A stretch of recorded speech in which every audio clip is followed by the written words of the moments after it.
അതിന്റെ ഭാഗമായിട്ട് കൊണ്ടുവന്ന 3 പേരാണ് ഇപ്പോൾ ഒരു ത്രയം പോലെ മൂന്നും കൂടെ ഒരുമിച്ച് ത്രയമായിരിക്കുന്ന PV അൻവർ, KT ജലീല്, കാരാട്ട്. പിണറായി വിജയനെ കൊണ്ട് പൊറുതിമുട്ടിയിരിക്കുകയാണ് സഖാക്കൾ. പക്ഷെ അവർക്ക് ഈ പറഞ്ഞതുപോലെ മൂലക്കുരു വന്നതുപോലെയാണ്. നാണക്കേട് കാരണം മിണ്ടാൻ പറ്റില്ല. വെട്ടിമുറിച്ച് പറയാം, അങ്ങനെ അല്ല, ഇത് പ്ലാൻഡ് ആണ്. ഒരു സംശയം, ഇത് കണ്ടിട്ടാണോ മലപ്പുറം ഹാജി മഹാരാജ് ജോജി സിനിമ എടുത്തത്? അധികാരം പിടിച്ചെടുക്കാൻ എന്ത് നാറിയ കളിയും ഏത് തെമ്മാടിയെയും പിടിച്ച് ഇലക്ഷനിൽ നിർത്തി ജയിപ്പിക്കാൻ എവിടെയും എടുത്ത് ചുറ്റും. അതല്ല, ഇയാളെയും ചുമന്നുകൊണ്ടാണ് നടക്കാനാണ് പാവമെങ്കിൽ പാർട്ടിയുടെ ഗതി അധോഗതിയാവും എന്നുള്ള കാര്യത്തിൽ യാതൊരു സംശയമില്ല. അതായത് ഒരുപാട് പേരുടെ പ്രാക്കുണ്ട് ഈ പിണറായി വിജയന്റെ തലയ്ക്ക്. എന്തുമാത്രം നെറികേടുകളാണ് ഈ മനുഷ്യൻ കാണിച്ചത്. ഇത് ശരിയാണ്, മറ്റാണ്, മറിച്ചാണ്. അപ്പൊ ഇവർ 3 പേരും കൂടെ ഒരുമിച്ച് ചേർന്നിട്ട് എന്തൊക്കെയോ അജണ്ടകൾ, ഇതിൽ പെട്ടെന്ന് ഒരു പിന്തുണയോടുകൂടി വന്നതാണെന്ന് കരുതേണ്ടതില്ല. ഇല്ല, അത് കൃത്യമായിട്ടുള്ള ഒരു അണിയറ ചർച്ചകളുടെ ഭാഗമായിട്ടൊക്കെ ആയിരിക്കാം. അതേ പിണറായി വിജയനാണ് ഒരാഴ്ചക്ക് ശേഷം പ്രധാനമന്ത്രി വന്നപ്പോ നമസ്കാരം. മുഖ്യമന്ത്രിയുടെ വിശ്വസ്തരായ MR അജിത് കുമാറിനും P ശശിക്കെതിരെയും ആരോപണം ഉന്നയിച്ച PV അൻവറിനെ പിന്തുണച്ചുകൊണ്ട് 2 പേർ കൂടി രംഗത്തെത്തിയിട്ടുണ്ട്. മുൻ മന്ത്രിയായ KT ജലീലും ഇടതു സഹയാത്രികനും മുൻ MLA-യുമായ റസാഖ് കാരാട്ടും. എന്താണ് ഈ 3 പേരും ഇങ്ങനെ പെട്ടെന്ന് ഒരു സുപ്രഭാതത്തിൽ ഇങ്ങനെ ഒന്നിച്ചതാണോ? അതിനകത്ത് നമുക്ക് 1-2 ആംഗിള് കാണാം. പക്ഷേ ഏറ്റവും പ്രധാനപ്പെട്ട ആംഗിൾ, മറ്റു പല ആംഗിളുകളും നമുക്ക് എടുക്കുന്നതിനേക്കാൾ ആദ്യത്തെ എൻ്റെ മനസ്സിൽ കാണുന്ന ഒരു ആംഗിൾ എന്ന് പറയുന്നത്, CPM പണ്ട് പാർട്ടിക്കാരെയാണ് സ്ഥാനാർത്ഥിയാക്കിയിരുന്നത്. അതായത് പാർട്ടി പണ്ട് ഒരു ചൊല്ലുണ്ട്, പാർട്ടി ഒരാളിനെ ഒരു കുറ്റിച്ചൊല്ലിനെ കൊണ്ട് നിർത്തിയാലും അത് പാർട്ടി സഖാവാണ് ഞങ്ങളുടെ, അതുകൊണ്ട് ഞങ്ങൾ വോട്ട് ചെയ്യും എന്ന് ജനങ്ങൾക്കൊരു ഇതുണ്ടായിരുന്നു. കാരണം പാർട്ടിയോട് അത്രമാത്രം കൂറുണ്ട്. മാത്രമല്ല CPM കൊണ്ട് നിർത്തുന്ന സ്ഥാനാർത്ഥികൾ എന്ന് പറയുന്നത് അത്രയ്ക്ക് വളരെ രാഷ്ട്രീയമായിട്ടും വ്യക്തിപരമായിട്ടും വ്യക്തിശുദ്ധിയും രാഷ്ട്രീയ ശുദ്ധിയും രാഷ്ട്രീയ വീക്ഷണവും ഒക്കെ ഉള്ള നല്ല ആൾക്കാരെ ആയിരിക്കും CPM സ്ഥാനാർത്ഥിയാക്കുന്നത്. അതുകൊണ്ട് CPM നിർത്തുന്ന സ്ഥാനാർത്ഥികളെ ഞങ്ങൾക്ക് വലിയ ഇഷ്ടമാണെന്ന് ജനങ്ങളങ്ങ് വിശ്വസിച്ചിരുന്നു, പ്രത്യേകിച്ച് അണികളും വിശ്വസിച്ചിരുന്നു. പക്ഷെ പിന്നെ നിന്നപ്പോൾ CPM ജനങ്ങളിൽ നിന്ന് അളകുകയും ജനങ്ങളുടെ താല്പര്യം ഇല്ലാതാവുകയും എങ്ങനെയും സീറ്റ് നേടണം, എങ്ങനെയും ജയിക്കണം, എങ്ങനെയും അധികാരം പിടിക്കണം, അവിടെ പിന്നെ ആദർശവും കമ്മ്യൂണിസവും മാർക്സിസവും ഡയലക്റ്റിക്കൽ മെറ്റീരിയൽസും ഒന്നും നോക്കേണ്ട, ഏത് വൃത്തികെട്ട വേല കാണിച്ചായിരുന്നാലും ജയിക്കണം, അധികാരം കിട്ടണം എന്നൊരു അവസ്ഥയിൽ CPM എത്തിക്കഴിഞ്ഞു. അതിന്റെ ഭാഗമായിട്ട് കൊണ്ടുവന്ന 3 പേരാണ് ഇപ്പോൾ ഒരു ത്രയം പോലെ മൂന്നും കൂടെ ഒരുമിച്ച് ത്രയമായിരിക്കുന്ന PV അൻവർ, KT ജലീല്, കാരാട്ട്. അത് മാത്രമല്ല, മറ്റൊരു കാര്യം കൂടി, അതായത് വേലി കിടന്ന പാമ്പിനെ എടുത്ത് വെച്ച് എവിടെ ചുറ്റിയിരിക്കുന്നില്ലേ, അതെ, ആ ഏർപ്പാട് തന്നെയാണ്. അത് മാത്രമല്ല, ഇപ്പൊ മുകേഷും ഈ ഇതിലേക്ക് വന്നിട്ടുണ്ട്. മുകേഷും ആ തരത്തിലാണ്. പക്ഷെ മുകേഷ് നമുക്ക് പറയാൻ പറ്റുന്ന ഒരു കമ്മ്യൂണിസ്റ്റ് കുടുംബത്തിൽപ്പെട്ട ആളെന്ന് മാത്രം പറയാം. അവനൊരു കമ്മ്യൂണിസ്റ്റ് പിന്നെ പ്രവർത്തകനോ സജീവമായിട്ട് വരാത്ത ആളാണ്. പക്ഷെ എങ്കിലും മാധവന്റെ മകനാണ്. പാർട്ടി മെമ്പർ പോലും അല്ല. പാർട്ടി മെമ്പർ പോലും അല്ല മുകേഷ്. അതാണ് ചേട്ടൻ പറഞ്ഞ കാര്യം, വളരെ ശരിയായിട്ടുള്ളതാണ്. അധികാരം പിടിച്ചെടുക്കാൻ എന്ത് നാറിയ കളിയും ഏത് തെമ്മാടിയെയും പിടിച്ച് ഇലക്ഷനിൽ നിർത്തി ജയിപ്പിക്കാൻ എവിടെയും എടുത്ത് ചുറ്റും ഏത് കട എല്ലായിടത്തും എവിടെ വേണമെങ്കിലും ചുറ്റും, വായിലെല്ലാം വേണമെങ്കിൽ അതിനെ വിഴുങ്ങുകയും ചെയ്യും, കാരണം അധികാരം കിട്ടാൻ വേണ്ടി. അതാണ് CPM-ന് ഇപ്പൊ പറ്റിയത്. ഇപ്പം അവർ ഇത്രയമായിട്ട് മാറിയിരിക്കും. പക്ഷെ അവരെ കൂടെ ഇനി എത്രയൊക്കെ ചേരും എന്നുള്ളത് അറിയില്ല, ആരൊക്കെ ചേരും, എവിടെ നിന്നൊക്കെ ചേരും എന്നുള്ളത് ഇനി കണ്ടറിയണം. ഇപ്പൊ ഇവര് PV അൻവർ തുടങ്ങി വെച്ചു, തൊട്ട് പറയെ ജലീൽ അതിന് പിന്തുണയായിട്ട് വന്നു. ഇപ്പൊ റസാഖ് രംഗത്ത് വന്നിരിക്കുന്നു. ഇത് ശരിയാണ്, മറ്റാണ്, മറിച്ചാണ്. അപ്പൊ ഇവർ 3 പേരും കൂടെ ഒരുമിച്ച് ചേർന്നിട്ട് എന്തൊക്കെയോ അജണ്ടകൾ, ഒരു പ്രധാനമായിട്ടും അജണ്ടകൾ പലതും ഉണ്ട്. പെട്ടെന്നൊരു ദിവസം PV അൻവർ വന്നതാണെന്നോ അല്ലെങ്കിൽ PV അൻവറിനെ പിന്തുണച്ചുകൊണ്ട് ജലീലും റസാഖും വന്നതാണെന്നോ നമുക്ക് കരുതേണ്ടതില്ല എന്നുള്ള കരുതണ്ട. അത് വെട്ടിമുറിച്ച് പറയാം, അങ്ങനെ അല്ല, ഇത് പ്ലാൻഡ് ആണ്. പക്ഷെ ഇപ്പൊ പറയുന്നതിൽ കഴമുണ്ടോ ഇല്ല എന്നുള്ളത് മറ്റൊരു കാര്യം. ശരി തന്നെയാണ്, കാരണം പിണറായി വിജയനും CPM ഗവൺമെന്റ് ഇത് അനുഭവിക്കേണ്ടത് തന്നെയാണ്. അല്ല, കഴമ്പില്ല എന്ന് പറയാൻ കഴിയില്ല. കാരണം MR അജിത് കുമാർ ഇവിടെ വസ്തു വാങ്ങിയതും വീട് വെച്ചതും ഒക്കെ ഇന്ന് തെളിഞ്ഞതാണല്ലോ. മാത്രമല്ല കഴമ്പില്ല എന്ന് പറയാൻ കഴിയില്ല. നമ്മൾ MR അജിത് കുമാറിനെ കുറിച്ച് ഇതിനു മുമ്പ് പല വീഡിയോകളും ചെയ്തിട്ടുള്ളതാണ്.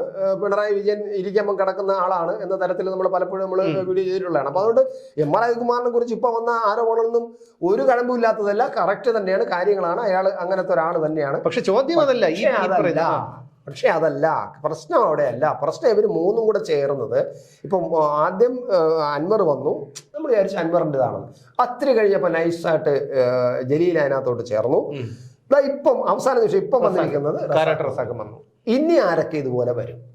അപ്പൊ ഇതൊരു പ്ലാൻഡാണ്. നേരത്തെ ഈ സർക്കാരിനെതിരായിട്ട് അജണ്ടകൾ പലയിടത്തു നിന്നുമാണ് രൂപീകരിക്കപ്പെട്ടത്. ഇപ്പം ഒരിടത്തു നിന്ന് വന്ന അജണ്ട അല്ല ഇത്.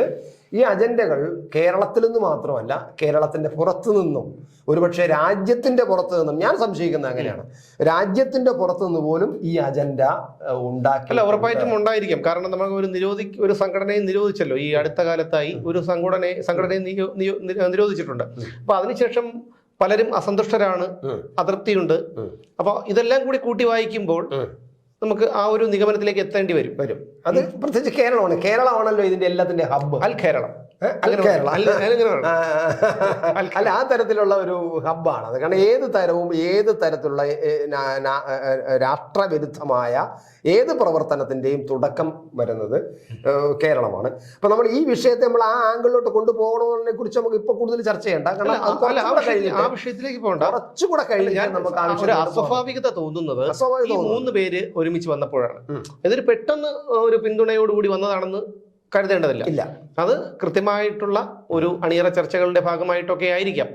അത് അതിനകത്ത് പിന്നെ ഞാൻ ഈ പറഞ്ഞ ഒരു ടീം, ഇന്റർനാഷണൽ ലെവലിൽ ഒരു ടീമുണ്ട്, ഇത്തരം കാര്യങ്ങൾ പ്ലാൻ ചെയ്യാൻ വേണ്ടിയിട്ടുള്ള നല്ലൊരു ടീമുണ്ട്, നല്ലൊരു ബുദ്ധി കേന്ദ്രമുണ്ട്. അത് ഇന്റർനാഷണൽ ലെവല് അവർ നടത്തിക്കൊണ്ടിരിക്കുകയാണ്. കേരളത്തിനെതിരായിട്ടും കേരള ഗവൺമെന്റിനെതിരായിട്ടും ഇന്ത്യ ഗവൺമെന്റിനെതിരായിട്ടും ഇന്ത്യയിലെ ഭരിക്കുന്ന പല ആൾക്കാർക്കെതിരായിട്ടും ഒക്കെ ആ പ്ലാൻ നടന്നുകൊണ്ടിരിക്കുകയാണ്. അതൊക്കെ നമ്മുടെ ഇന്ത്യ ഗവൺമെന്റ് ഭംഗിയായിട്ട് അറിയുകയും ചെയ്യാം. കേരള ഗവൺമെന്റ് അറിയുമോ എന്നറിയില്ല. കേരള ഗവൺമെന്റ് ഒരുമാതിരി പണം കാണിച്ച് ഇങ്ങനെ പെരുക്കി വെച്ചിട്ട് ഞാൻ ഇരട്ടച്ചങ്കരാണെന്നൊക്കെ പറയും നടക്കുന്നതല്ല. ഈ എം ആർ അജിത് കുമാറിനെ പോലെയുള്ളവരല്ലേ ഇവിടെ ക്രമസമാധാനം കൈകാര്യം ചെയ്യുന്നത്. പിന്നെ അവർ അറിഞ്ഞാലെന്ത് അറിഞ്ഞില്ലെങ്കിൽ എന്ത്, അതാണ് സംഭവം. അപ്പൊ എന്തായാലും അത് നമുക്ക് അങ്ങോട്ടിരിക്കാം. പക്ഷെ CPM-നകത്ത് ഇതിനകത്ത് പ്ലാനിങ് ഉണ്ട്. ഒരു സൈഡിൽ നമ്മൾ ഈ പറഞ്ഞ ഇന്റർനാഷണൽ ടീമുണ്ട്, പക്ഷെ CPM-നകത്ത് വ്യക്തമായ പ്ലാനിങ് ഉണ്ട്. കാരണം ഇപ്പൊ CPM-ന്റെ സമ്മേളനങ്ങൾ നടക്കുന്ന കാലമാണ്. ബ്രാഞ്ച് സമ്മേളനങ്ങൾ തുടങ്ങിക്കഴിഞ്ഞു. ഇപ്പോൾ കുറേശ്ശെ ബ്രാഞ്ച് സമ്മേളനങ്ങൾ തുടങ്ങിക്കഴിഞ്ഞു. 2-3 ദിവസം മുമ്പാണ് ബ്രാഞ്ച് സമ്മേളനങ്ങൾ തുടങ്ങിക്കഴിഞ്ഞത്. അപ്പൊ ആ സമയത്ത് തന്നെ ആ പർട്ടിക്കുലർ ടൈമിൽ ആ ബ്രാഞ്ച് സമ്മേളനങ്ങൾ തുടങ്ങുന്നു. അത് കഴിഞ്ഞ് ലോക്കൽ സമ്മേളനം വരും, അത് കഴിഞ്ഞ് ഏരിയ സമ്മേളനം വരും, അത് ജില്ലാ സമ്മേളനം വരും, പിന്നെ സംസ്ഥാന സമ്മേളനം വരും, പിന്നെ പാർട്ടി കോൺഗ്രസ് വരും.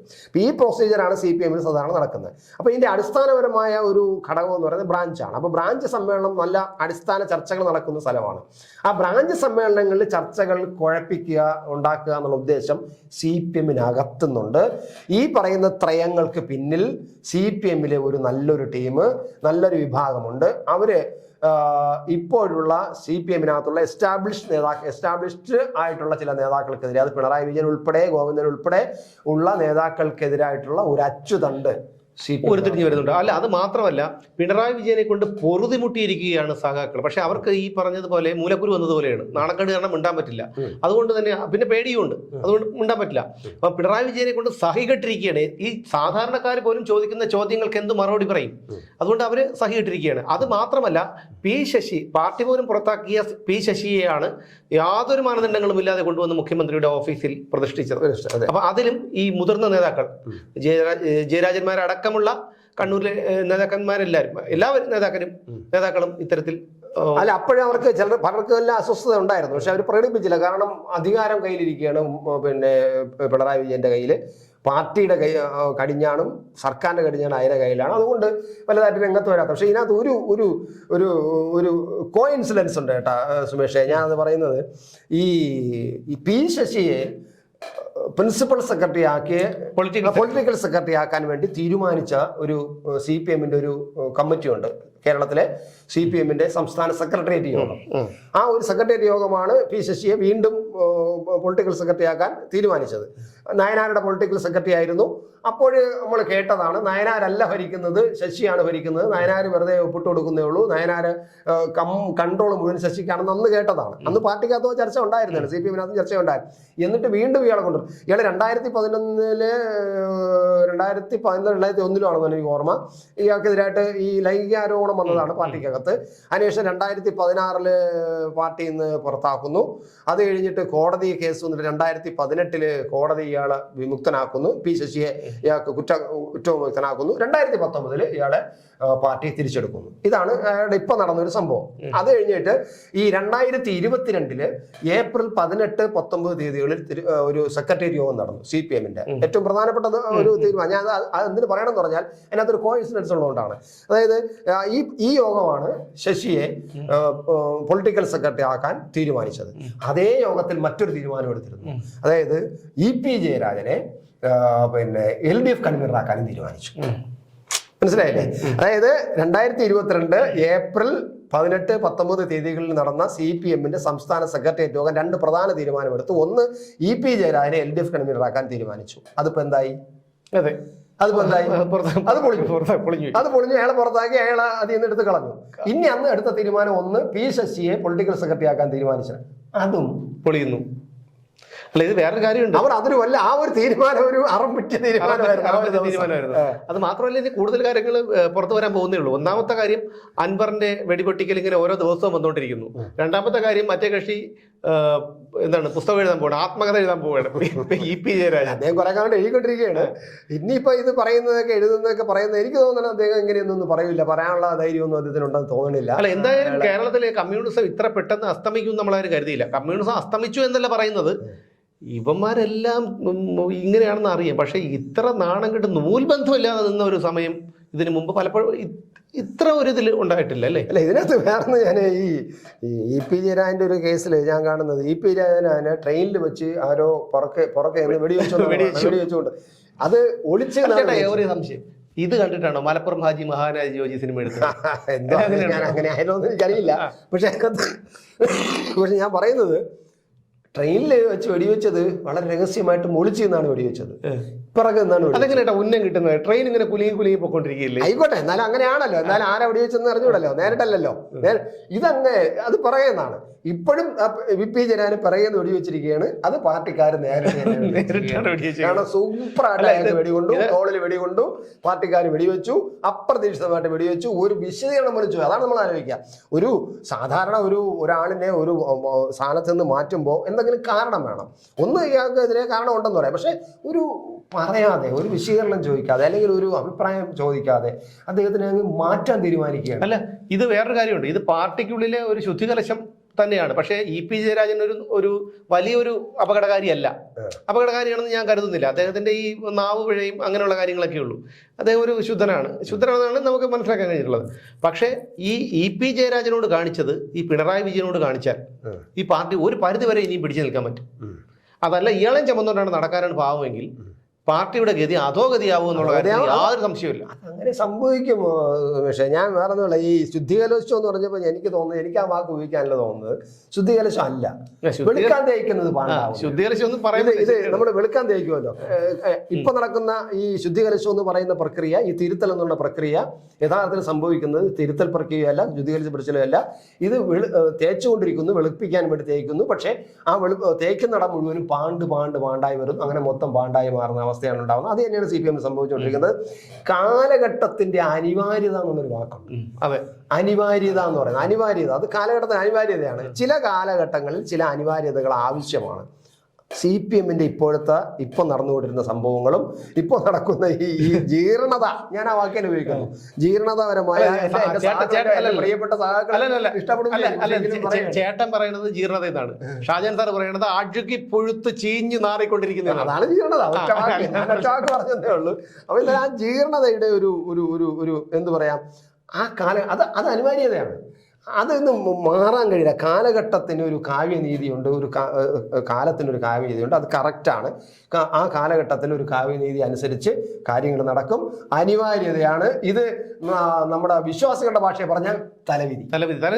അതായത് ഒരുപാട് പേരുടെ പ്രാക്കുണ്ട് ഈ പിണറായി വിജയന്റെ തലയ്ക്ക്. എന്തുമാത്രം നെറികേടുകളാണ് ഈ മനുഷ്യൻ കാണിച്ചത്. 1600 രൂപ പെൻഷൻ പോലും പാവപ്പെട്ട ആളുകൾക്ക് കൊടുക്കാതെയാണ് ഈ ഹെലികോപ്റ്റർ എടുത്തിട്ടിരിക്കുന്നതും ഒക്കെ. 80 ലക്ഷം. എത്ര ദിവസമാണ് ഈ ഹെലികോപ്റ്റർ പറന്നത് ചേട്ടാ? ഇതൊക്കെ ആലോചിക്കുമ്പോഴാണ് നമുക്ക് ദേഷ്യം വരുന്നത്. 80 ഈ പാവപ്പെട്ട എത്ര പേരെന്നറിയാമോ? എത്ര പാവപ്പെട്ട ആൾക്കാർ 1600 രൂപ വെച്ച് കൊടുക്കാത്തത്? ഇവിടെ വിളിച്ചാൽ അപ്പം കിട്ടുന്ന ആവശ്യം പോലെ സംവിധാനമുണ്ട് ഹെലികോപ്റ്ററൊക്കെ. ഇങ്ങനെ എടുത്തിട്ടിരിക്കേണ്ട കാര്യമൊന്നുമില്ല. ഇത് എന്തിനെടുത്തിട്ടിരിക്കുന്നു? അല്ല, അതിനുവേണ്ടി തന്നെ ഇത് ഒറിജിനൽ ഹെലികോപ്റ്റർ ആണോ എന്ന് തന്നെ സംശയമുണ്ട്. ഇനി ഡെമ്മി മറ്റേ നേമം പുഷ്പരാജിനെ അങ്ങനെ വിളിച്ചിട്ട് ഡെമ്മി ഉണ്ടാക്കിയിട്ടേക്കണെന്ന് പറഞ്ഞിട്ട് ഇത് പറഞ്ഞു കണ്ടിട്ടില്ലല്ലോ. ഒരു തവണ കണ്ട് പറഞ്ഞിട്ടുണ്ട്, 1-2 തവണ പറഞ്ഞിട്ടുണ്ട്. അത് പിന്നെ ആവശ്യത്തിന് ഉപയോഗിച്ചില്ല, പിന്നെ വെളിയിൽ നിന്ന് എടുക്കേണ്ടി വന്നു. ആവശ്യത്തിന് ഉപയോഗിച്ചു. അല്ല, ഇത് ഹെലികോപ്റ്ററിന്റെ കാര്യം പറഞ്ഞപ്പോഴാണ് ഞാൻ മറ്റൊരു കാര്യം ആലോചിച്ചത്. കാരണം പിണറായി വിജയനെ പിന്നെ നവകേരള ബസിന്റെ സ്റ്റേഡിയത്തിന്റെ 2 ഫുട്ബോൾ പോലും ഇറങ്ങാൻ പറ്റില്ല. അതിനുകൊണ്ടാണ് ലിഫ്റ്റ് വെച്ചത്. ക്ലിഫ് ഹൗസിലും മുകളിലോട്ട് കയറാൻ പറ്റില്ല. 10 18 പടി കാണും. താഴെ കിടക്കാൻ പറ്റാത്തതുകൊണ്ട് പുള്ളിക്ക് മുകളിലല്ലേ കിടക്കാൻ പറ്റും. അതുകൊണ്ട് എന്തായിരുന്നാലും അവിടെ ലിഫ്റ്റ് വെച്ചു. പക്ഷേ താഴെ കിടക്കാൻ പേടിയാണ്. അതിനെക്കുറിച്ച് എനിക്കറിയില്ല. പക്ഷേ മുഖ്യമന്ത്രിക്കും കുടുംബാംഗങ്ങൾക്കും മുകളിലേക്ക് പടിക്കെട്ട് കയറാനുള്ള ബുദ്ധിമുട്ട് കൊണ്ടാണ് 25,50,000 രൂപ കൊടുത്ത് ക്ലിഫ് ഹൗസിൽ ലിഫ്റ്റ് പിടിപ്പിച്ചത്. ലിഫ്റ്റ് പിടിപ്പിച്ചത്. അപ്പൊ അതിനുശേഷം വയനാട് ദുരന്തം ഉണ്ടായി. വയനാട് ദുരന്തം ഉണ്ടായപ്പോഴും വയനാട് ദുരന്തമുണ്ടായി 24 മണിക്കൂർ തികയുന്നതിന് മുമ്പ് തന്നെ വന്നിരുന്നിട്ട് മുഖ്യമന്ത്രിയുടെ ദുരിതാശ്വാസ നിധിയിലേക്ക് ഫണ്ട് കൊടുക്കാൻ വേണ്ടി പറഞ്ഞു. അതിനുശേഷം ദുരിതാശ്വാസ ക്യാമ്പ് സന്ദർശിച്ചു. ഈ ക്യാമ്പ് സന്ദർശിച്ചപ്പോൾ അകത്തോട്ട് കയറിയാൽ ചെളിയാകും എന്നുള്ളതുകൊണ്ട് ഇത്രയും മാനസിക സംഘർഷത്തിൽ ഉള്ള കിടപ്പാടവും സമ്പാദ്യവും കൂടപ്പിറപ്പുകളെയും ഉറ്റവരെയും എല്ലാം നഷ്ടപ്പെട്ട് കിടക്കുന്ന പാവങ്ങൾ വന്ന് പുറത്തോട്ട് വന്ന് ഇയാളെ മുഖം കാണിക്കേണ്ട ഒരു അവസ്ഥയുണ്ടായി. ഒന്ന് ആലോചിച്ച് നോക്കൂ. ഒരു ഭരണാധികാരി, നമ്മളൊരു മരണ വീട്ടിൽ പോയാൽ പോലും നമുക്കിന്ന് എത്ര ഇതാവട്ടെ, അവിടെ ചെന്ന ഒരാളെ കാണേണ്ടത് അത്രയ്ക്കൊരു ദുരന്തം നടന്ന സ്ഥലത്ത് ചെന്ന് ഒന്നും വേണ്ട, ഇതിലേ കൂടെ നടന്ന് പിന്നെ വേണമെങ്കിൽ കോൺക്രീറ്റ് ചെയ്യുന്ന ആളുകൾ ഇടുമ്പോഴത്തെ ഒരു ഷൂ വെച്ചിട്ടോട്ടെ, പരവതാനം വിരിച്ചു കൊടുക്കുമല്ലോ, ഒന്ന് റൗണ്ട് അടിച്ചിട്ട് വരാനുള്ളത്. പകരം ആ ആൾക്കാരെല്ലാം വന്ന് പുറത്ത് വന്ന് കാണേണ്ടി വന്നു. അതേ പിണറായി വിജയനാണ് ഒരാഴ്ചയ്ക്ക് ശേഷം പ്രധാനമന്ത്രി വന്നപ്പോൾ ഹെലികോപ്റ്ററിൽ പോയത്. അല്ലെ ചേട്ടാ, ഞാൻ ഹെലികോപ്റ്ററിൽ കയറിയിട്ടില്ല കേട്ടോ. പക്ഷെ അവൻ്റെ എനിക്ക് പറയാൻ വയ്യ. എങ്കിലും കണ്ട ദൃശ്യങ്ങളുടെ അടിസ്ഥാനത്തിൽ ഞാൻ പറയുകയാണ്. പ്രധാനമന്ത്രിക്ക് ഇരിക്കാൻ വേണ്ടിയിട്ട് നമുക്ക് അതേപോലെ ചാരൊക്കെ ഉള്ള ഒരു ഇതാണ്. സുരേഷ് ഗോപിക്കും മറ്റുള്ള ഗവർണർക്കും ഒക്കെ ഉണ്ട്. മറ്റേ പിണറായി വിജയൻ പെട്ടിപ്പുറത്ത്. അതായത് അതെനിക്ക് ഓർമ്മ വരുന്നതേ, പണ്ട് കാലത്തൊക്കെ നമ്മൾ സ്കൂളിൽ എവിടെയെങ്കിലുമൊക്കെ യാത്ര പോകുമ്പോഴത്തേക്ക് ഇപ്പൊ KSRTC ബസ്സിലായിരുന്നാലും ഒരു പെട്ടി കാണും, ബാറ്ററി വെച്ചിരിക്കുന്നത്. ഈ പെട്ടിപ്പുറത്തിരിക്കും കഴിഞ്ഞാൽ ഇങ്ങനെ ഇരിക്കാൻ പറ്റും. അതായത് വിൻഡോയിലോട്ട് ഇരിക്കാൻ പറ്റും. വണ്ടി ഓടാൻ നോക്കാനും നോക്കില്ല, ഇങ്ങോട്ട് നോക്കില്ല, നമ്മൾ ഇങ്ങനെ വണ്ടി ഓടുന്ന ഇങ്ങനെ നോക്കിക്കൊണ്ടിരിക്കും. അല്ല, അതായത് ഇങ്ങനെ ഇരിക്കണം. പിള്ളേരായതുകൊണ്ട്, നമ്മൾ കൊച്ചു കുട്ടികളെ അന്നത്തെ കാലത്ത് അങ്ങനെ ആയതുകൊണ്ട് നമുക്ക് അവിടെ ഇരിക്കാനും വലിയ ഉത്സാഹമാണ്. ഡ്രൈവറെ കണ്ടോണ്ടിരിക്കാൻ ഇഷ്ടമാണ്. സത്യം പറഞ്ഞാൽ ഈ ഗിയർ മാറുന്നതും ഒക്കെ കണ്ടോണ്ടിരിക്കാൻ, ഈ പെട്ടിപ്പുറത്തിരിക്കുന്നത് ഭയങ്കര സന്തോഷമുള്ള ഒരു കാര്യമാണ്. കാരണം നമ്മൾ കൊച്ചു പിള്ളേരായതുകൊണ്ട് അവന്മാർ സീറ്റ് ഇരിക്കില്ല, അങ്ങനെയാണ്. പക്ഷെ ഞാൻ സത്യം പറഞ്ഞു കഴിഞ്ഞാൽ ഈ പിണറായി വിജയന്റെ ഈ വയനാട് യാത്ര, ഹെലികോപ്റ്ററുള്ള വയനാട് യാത്ര കണ്ടപ്പോഴത്തേക്കും എനിക്ക് ആ പഴയ കുട്ടിക്കാലമാണ് ഓർമ്മ വന്നത്. സത്യം ഞാൻ ശ്രദ്ധിച്ചു കേട്ടോ. അദ്ദേഹം കഷ്ടപ്പെട്ടാണ് സത്യം. അതായത് അല്ലെങ്കിൽ തന്നെ അദ്ദേഹത്തിന് പല പല പേരുകളാണ്. കാരണഭൂതം. അതായത് അതാണ് ഞാൻ ആദ്യം പറഞ്ഞത്, വെളുക്കാൻ തയ്ച്ചത് പാണ്ടായെന്ന്. ഒന്ന് പുകഴ്ത്താൻ വേണ്ടി കാരണഭൂതം എന്ന് പറഞ്ഞ തിരുവാതിര കളിപ്പാട്ടറാക്കി കാരണഭൂതം എന്നൊരു പേരും വീഴുന്നു. പിന്നെ പല പല പല പേരുകളാണ്. അപ്പം പിന്നീട് ഞാൻ പെട്ടിപ്പുറത്ത് വിജയനെങ്ങനെ പേര് വീഴുമെന്ന് തോന്നുന്നുള്ളൊരു സംശയത്തിലാണ്. കാരണം ഇത് ട്രോളന്മാരെ കയ്യിലൊക്കെ വീണ് അമേരിക്കയിൽ ചെന്ന് ഇരുമ്പ് കസേര വീണ്, അമേരിക്കയിൽ ചെന്ന് ഇരുമ്പ് കസേര ഇരുന്നപ്പോൾ അവിടെ വീണു. പിന്നെ നമ്മുടെ ഓഖി ദുരന്തത്തിൽപ്പെട്ട മത്സ്യത്തൊഴിലാളികളെ കാണാൻ പോയപ്പോൾ അവിടെ നിന്ന് ഓടി രക്ഷപ്പെട്ടതിന് അവിടെ വീണു.